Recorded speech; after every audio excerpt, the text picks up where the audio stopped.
So here I have the Beelink GT1 Mini, and it's the first TV box that I've got my hands on to feature the new Amlogic S905X2 Arm processor.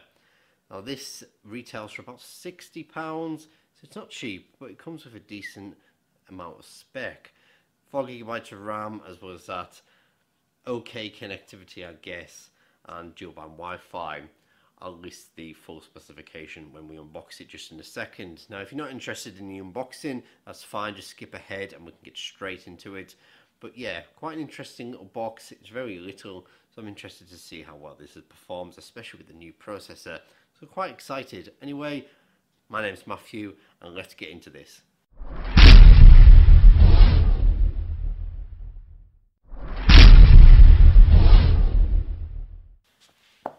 So here we have the brand new Beelink GT1 Mini. Now this features the brand new Amlogic S905X2 processor.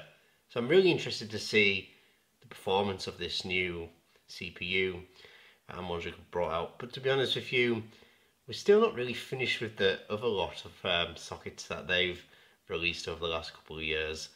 But never mind, let's get on with it. So, there we go. And it's a lot smaller. It's very small.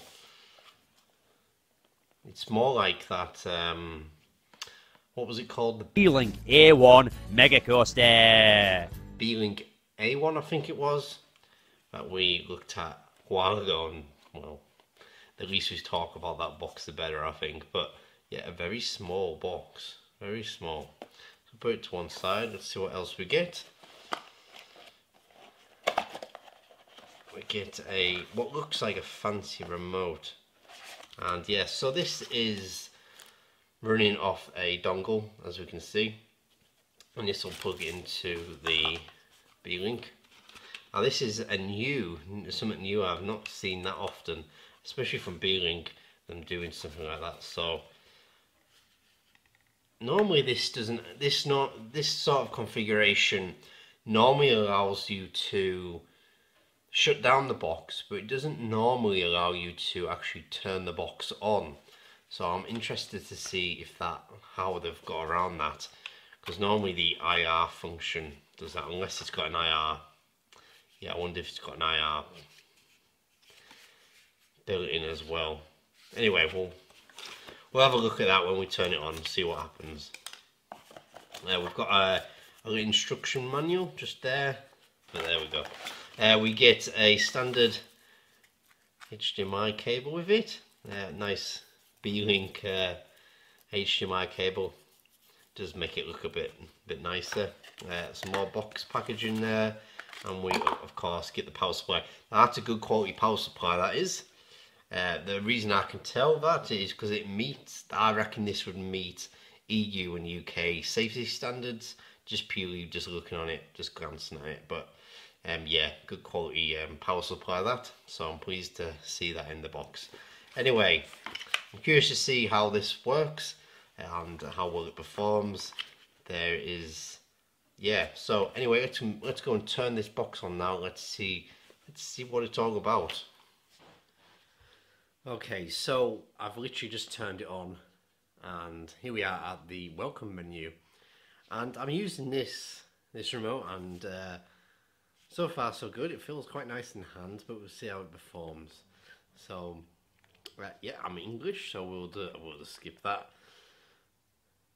So right, so this, what you can see, is just a generic launcher, and you see it on all Beelink products. I mean, there's nothing wrong with it, but for you Netflix users, you're not going to be able to watch it properly anyway. So if you're after a Netflix box, this is not for you, because this is really aimed at people that just want to use KODI and just general TV apps that don't require any, DRM protection or anything like that.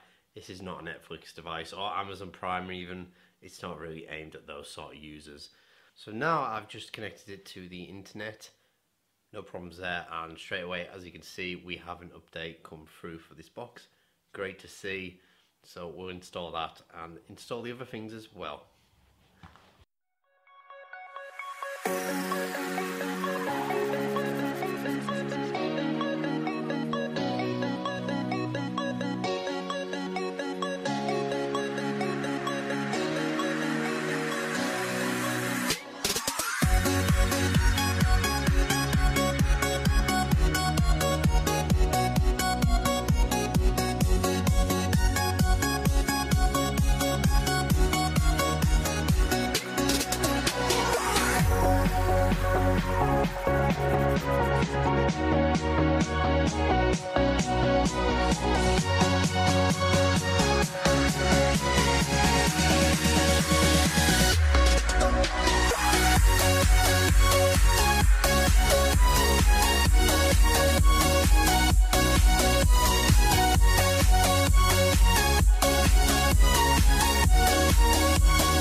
So, just a little bit about the voice control function of this remote. Now, I actually quite like this remote, but at the same time, I really don't like it at all. It is a step up, but it's 2018 Beelink.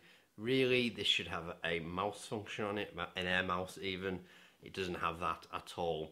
And Android Mobile OS, which is essentially what this is, it doesn't have the Android TV overlay, which, you know, makes things a bit easier for left, right, up, down sort of clicking. This just doesn't work. It just doesn't work properly. It's very frustrating. This is Android TV OS, Android OS mobile version, like you see here. It's designed for touchscreen, isn't it? It's designed for mobile phones, not this. It just doesn't work like that. So really, it should have a air mouse function on this remote, and it just doesn't. It's so frustrating. Why doesn't it have it? As well as that, the voice search function does work. I'll show you.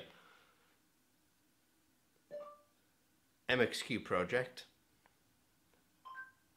absolutely fine, functions, no problems at all, good job. But if we come out of there and we go to YouTube, so this is the YouTube TV version of it, so not the version you'd use on your mobile phone. The voice search doesn't work at all. If you go to search, you go over to the actual voice search part, you click on it, MXQ project, it's not hearing me because this needs to be held in, but this will not recognize that function on the app, if that makes sense. They're not connected to each other. So if I click on this now, MXQ project, it's shut down YouTube, and then it just went to the Chrome browser or whatever it's using. Oh, it's so frustrating. This could have been such a good remote. It really could have. As well as that, I've seen remotes this size with, you know, QWERTY keyboards on the back. You know, the small ones. That would have been perfect. It would have been perfect. Oh, they've dropped the ball. It's a really nice remote as well. It feels nice in the hand. Feels well built. The voice control does work. Isn't integrated with YouTube.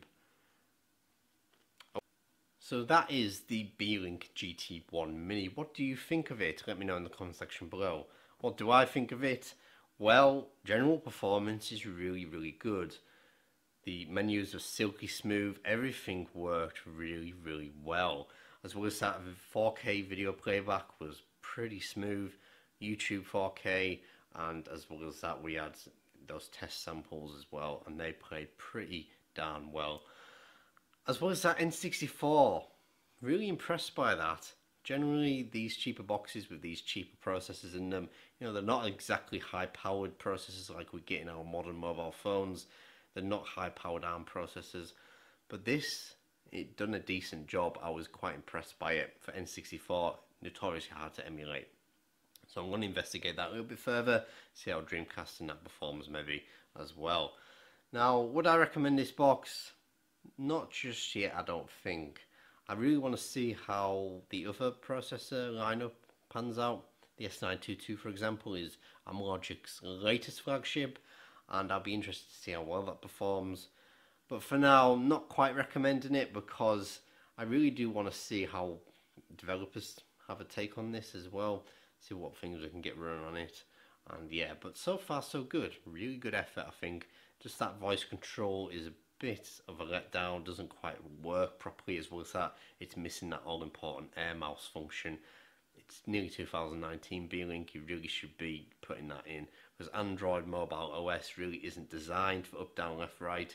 It's a touchscreen interface kind of thing. Just doesn't work with these sort of remotes, and we've known that for years, so that's why we use air mouses. Anyway, thanks again for watching. Do let me know what you think in the comment section below, and we shall see you very soon.